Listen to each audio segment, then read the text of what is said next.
You're still watching It's Wild Breakfast Show, brought to you courtesy of Komako. My name is Paul Shingongo. On set, I'm joined by the Chief Executive Officer from Komako, Dale Lewis, who helps us understand exactly what Komako is and what exactly they do. Dale, it's a pleasure having you on It's Wild, and you have It's Wild shirt right there.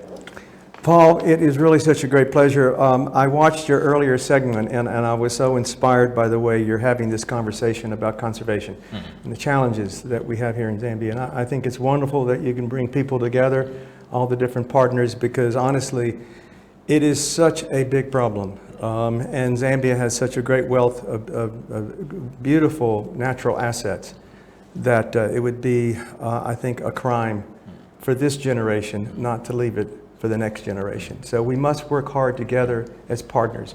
So I commend your TV station for having this morning breakfast show. Thank you so much. And just also maybe just before we even get to the details, just to get your thoughts on the topic that we're discussing, I think it also borders on some of the work that you do, which we'll be speaking to in later editions, the issue of street vending and the Zambians selling their products, Komako products on the streets. What's your view on that? What is the best way to dealing with street vending? Well, this is not something I'm very conversant with, but I am conversant with the challenges of poverty and household heads who have to provide for their family. And we see this in the rural areas too. And this is what we have really struggled with, to find better alternatives. And we realize that this is an economy that is based around the need for money and how we generate that money. It is often, unfortunately, a situation where we have to degrade and overuse and exploit our natural resources. And over the long term, that approach will lead to only more poverty. There is no real quick fix. Komako has been at it for 20 years. 20 years. 20 years. Yeah, it's a long time, and we've learned a lot. Yeah. But we've learned that really there is a better way, and the small-scale farmers have really taught us what that better way is, to farm in such a way that we can bring very rich, nutrient-rich products to the consumer, and therefore we're generating income for literally hundreds of thousands of people who had been poor. Can we take that model to the vendors, and how can they become part of a nature-based economy? Maybe you invite me back another time and I'll have a better answer. Lovely, lovely. I'm glad you've been at it for 20 years. I think congratulations. 20 years. That's not a small feat. No, but it's not. On this particular initial edition of It's Wild Breakfast Show, we're introducing you as official sponsors of the breakfast show. But it will be important also for people first to understand exactly what Komako is. When people see the initials Komako, they're wondering, is it a construction company? Is it community markets for conservation? Tell us first of all exactly what Komako is.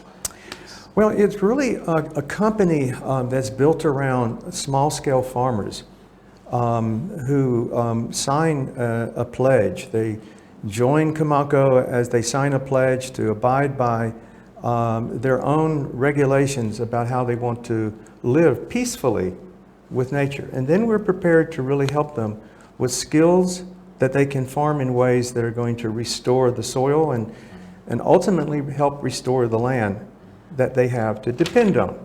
How do we do this? We do this through cooperatives that we have helped establish that are made up of these small-scale farmers, and we help them develop and learn the skills that they can farm without having to use chemicals. And to do that, we've introduced agroforestry on a very big scale, and your viewers might be interested in knowing that, in fact, Zambia has the largest program of farming with trees. We call it agroforestry. The largest program in Southern Africa. And I think it's something that Zambia needs to be proud of. And yeah, it's huge. Last year we planted over 90 million trees through the cooperatives, and these trees within 2 or 3 years become little mini factories for producing fertilizer for the crops that are consumed. Now, how does this relate to our business? So when we started, most of our farmers were not food secure. And that's a very big problem I think a lot of countries have. Zambia, I don't think, is an exception. And so where does this food come from? It comes from farmers. But maybe Zambians don't appreciate that the small-scale farmers make up 80% of the farmers in the country. Small-scale farmers. They feed us. And if they feed us in the right way, we can get more nutrients and we can get a better value product. But who's going to buy those commodities from the farmers and get the value from what the farmer produces to the shelf so that all Zambians can enjoy the food products? When we started this problem, it was really related, and I think I'll probably confuse the viewers, but what motivated us to start this approach was the destruction that we were seeing with wildlife and trees. And it was being largely because of farmers who could not grow enough food, could not make enough money, but they had the natural resources nearby, and they hammered and they destroyed. And if you were poor and had to feed your family, you'd probably do the same thing. But we said, but there has to be a better way to do this. And we looked and looked and looked, but we didn't see that solution, and we just decided, let's do it ourselves. Let's establish a company with the farmers. Let's do it together and find some sanity in this market that we can do something that's constructive for the environment and helpful to the people, and ultimately helpful for the nation. And so this is how we started, and today we have 5 different manufacturing plants. 5 different? 5 different plants. We've got a fleet of about 80 vehicles. We bring the raw materials into these processing facilities. We have the warehouses. Currently, we buy about 10,000 tons of different varieties, mostly, obviously all food crops. And you might be surprised that when we started, so many farmers thought they could make a living by growing non-food crops, the tobacco, the cotton, which are very hard on the soil. And we saw the results of that. Farmers having to shift, clear more land, clear more land, clear more land, as these crops were taking up the nutrients from the soil.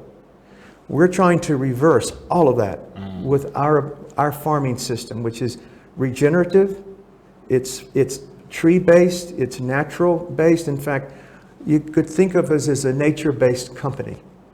And to think that we have over 253,000 households that have, yes, 253,000 households. 253,000. I'm trying to process the number. It's a big number. Yeah, it's a big number. It's a big number. And to think that they're part of a company, and if you think about them as part of the company, well, maybe we're one of the biggest companies in Zambia. I should also say we haven't made a profit yet. But we are a nonprofit company. We are just trying to reach that break-even point and attract the investment so we can scale. We're in 3 different provinces. We work with 97 different chiefdoms. We're very close to the chiefs because they have seen these problems themselves, and they share a lot of insights on how we can work with the farmers. So we are really a partnership of farmers, cooperatives, chiefs, but don't let me overlook the importance of working with government, because government really has some very important policies. I understand and appreciate that it's difficult to implement these policies, and that's what we also try to do when we work closely with our colleagues in Ministry of Tourism, Ministry of Environment, Ministry of Agriculture, Ministry of Chiefs and Traditional Affairs, the different provincial governments. It's very important to have those partnerships so we can influence their thinking, they can influence our thinking, we work together. Just a clarification, those 200,000, is the households, is it the farmers themselves or those are the beneficiaries of the project? Good question, Paul. I like that because these are the individual farmers who signed that conservation pledge. And of that 253,000, 52% are the women, are women. And why is that? I have seen and have listened to women farmers who are part of Kamako with their passion of having food that's nutritious, that they feed their children. That is what they care about. And they care perhaps even more than the men. It seems that they do. Maybe I shouldn't have said that because I know they're very responsible fathers also. But the women have really shown their commitment. Did we just lose connection? No, let's proceed. Okay. So the individual, are we still live? Yes. So the individual farmer is only one member of that nucleus family. In actual fact, the husband and wife both contribute to the production of the food that we process. But we've learned that the women in particular are more interested in growing certain crops, such as groundnuts, such as cowpeas. And so when consumers enjoy our peanut butter, and I hope they will, may I hold up a bottle of the peanut butter? Please. I am really rather proud of this because I know where it comes from. Yeah. And I know the challenges that we've had to make it the quality peanut butter that it is today. And we have never compromised quality. I can say that we are certainly the safest and highest quality peanut butter among the different brands in Zambia. Safest. Highest quality. And I say that because some of the viewers, let's say, may have heard of the problem of aflatoxin. That may be a new word for some people, but aflatoxin is associated with a fungus that sometimes gets into the nut itself, and the fungus creates a toxin. And you want to remove that, and as government standards maintain that products should be less than 15 parts per billion.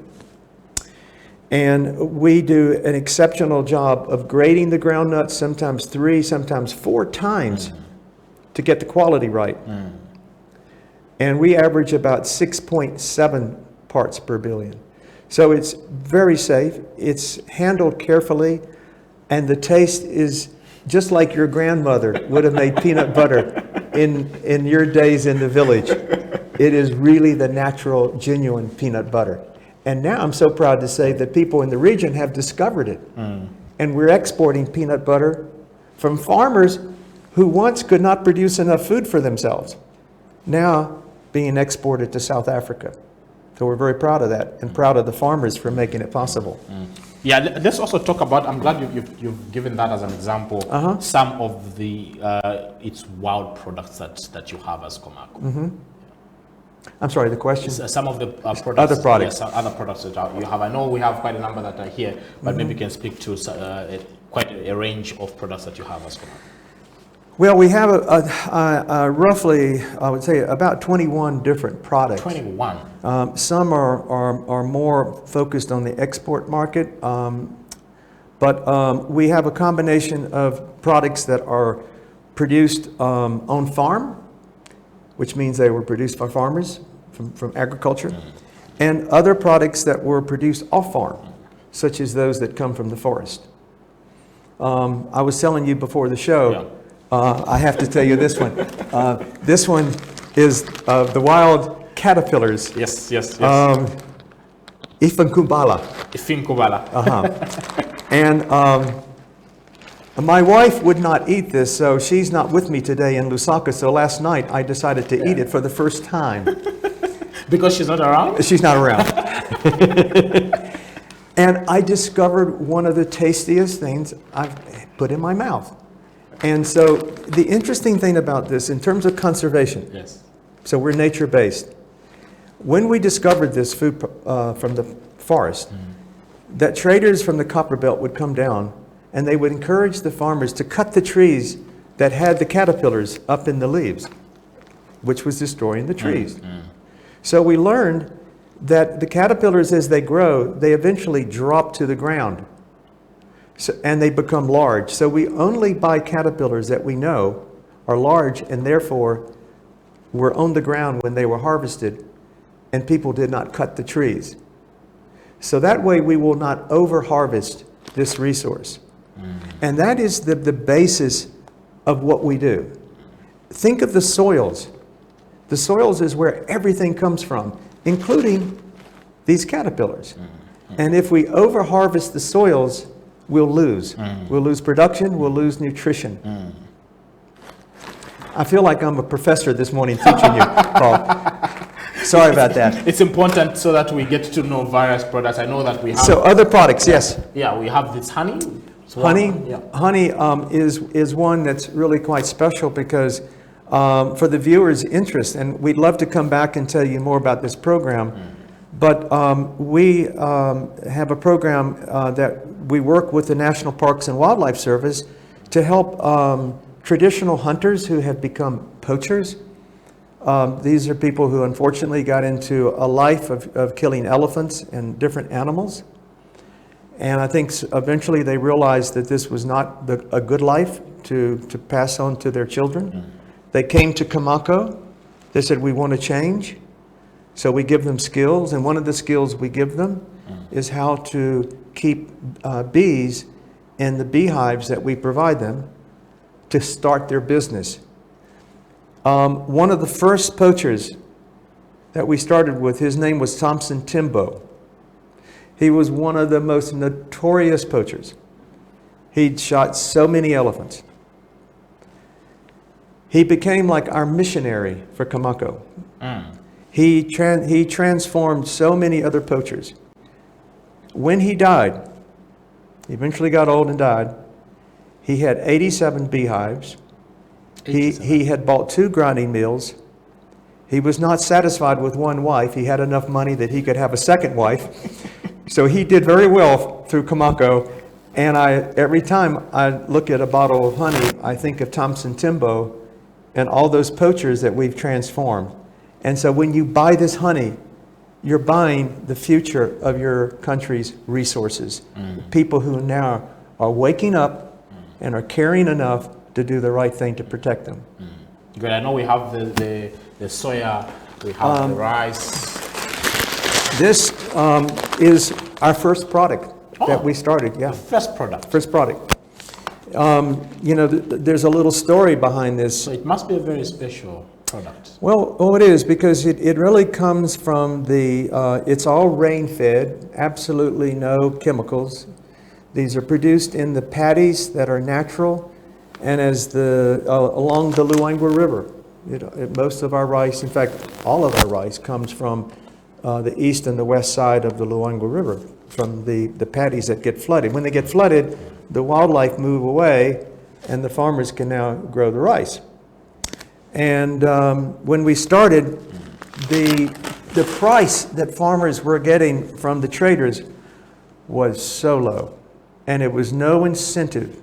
And that's an important word. I want to emphasize incentive. There were no incentive. No incentive to grow the rice. And roughly only 15% of the people were growing rice. And a lot of the people in the valley were also poaching wildlife.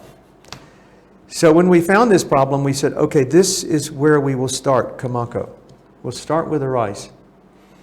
And I fortunately, probably, I do not have a business degree, so I didn't even think about what I was doing from the bottom line. But I said, let's just triple the price and let's see what happens. Within about 2 or 3 years, we went from 15% to over 70% of the farmers had shifted to rice. Wow. Well, we were not making any money, but people had put down their guns. And today, do you know how many guns that we have had surrendered voluntarily to Kamako by poachers who have now become farmers? 2,137 guns have been surrendered. Out of action. No longer being used to poach wildlife. And it was because we provided an incentive, a better alternative, and a better life. One thing I love about you there is that you have numbers on your fingertips. Well, I like that. I've learned, because in business it's so much about numbers. Yes. It is so much about numbers. So yeah, maybe I know that I have maybe about 5 minutes or so before Sure. we conclude. Yeah. We can speak to this Okay. before we no, thank you. wrap up. Yeah. Thank you for pointing these out, because this is called soy pieces. Hope the viewers can see it, and it's not a unique product. There are other brands, but they are not pure soybeans. The other brands will include maize, and it doesn't offer the same taste and the same quality as our product. So we're very proud of this, but it again is grown from those farmers that have signed the conservation pledge. That's who we buy from. And most of our legumes, such as, here's another one, Yummy Soy is very popular. It's very rich Yummy soy. Yeah, rich in nutrition, and of course the peanut butter I mentioned. These are what we call legumes in the pea family, and they're very good for the soil. This is a legume, soybeans, and they're grown in association with this tree that I mentioned to you about earlier. And this is what's so amazing. Maybe I could just conclude a little bit about the tree, because the way it works is the roots bring up these very important minerals, more than what the commercial fertilizer provides, that enable the crop plant to be healthier, because it has more minerals to build these sort of organic compounds that provide them their own nutrition to stay healthy. That level of good health in the plant is passed on to us as consumers, because it's got all those nutrients. And so the tree does this every year. Now the farmer strips the leaves from the tree. It continues to grow in the field. The trees are grown in rows. They strip the leaves and put those leaves in the ground at the time when they plant their seeds. The leaves break down very quickly with the rains, and then gets reabsorbed into the crop. So this is the work of our small-scale farmers. This is how we benefit. And our role is to make this connection between the small-scale farmer and people like you and me, who are the consumers. And it's a beautiful story for conservation, and it's growing. The passion for conservation is growing. People have discovered that we can do better. We just have to imagine and dream and use good science. Use good science, good markets, and work with the community leaders, because that's the secret. You need leadership to help motivate the farmers to change. We can't do it ourselves. We need those partnerships. I love the fact that you have various linkages between the households, the farmers, yourselves, and of course at the end, the consumers. That's a very good chain that you've built. Exactly. Let's speak to you mentioned a very important aspect during the course of the conversation. You mentioned some products for the local markets, while you also have others that you focused for exports. Do you have, are you able to mention some of those that? Yes, yes I do. In fact, I came from Mumbwa yesterday, where we inspected one of our processing plants that's producing dried organic tomatoes. And these are dried and will be sold in South Africa, because they don't produce as many dried organic tomatoes. Dried organic tomatoes. They don't have a long farming season for tomatoes like we do in Zambia. From the rice, of course, we'll sell the rice, but we make rice flour. Rice flour. Rice flour, yeah. And we have the brown rice as well, which has nice flavor. We don't have GMO, so that's quite interesting in that Zambia genetically modified crops, GMO. So our crops that come from Zambia are chemical-free, GMO-free, natural, but they have the story of conservation. So even our honey and our peanut butter, these are sort of not unique products, but what's unique about is the story and the quality. And we have now built a relationship with a number of retail stores in South Africa that said, yes, we want to help Zambia. We want to help Komako because we know what you're doing is helping Africa.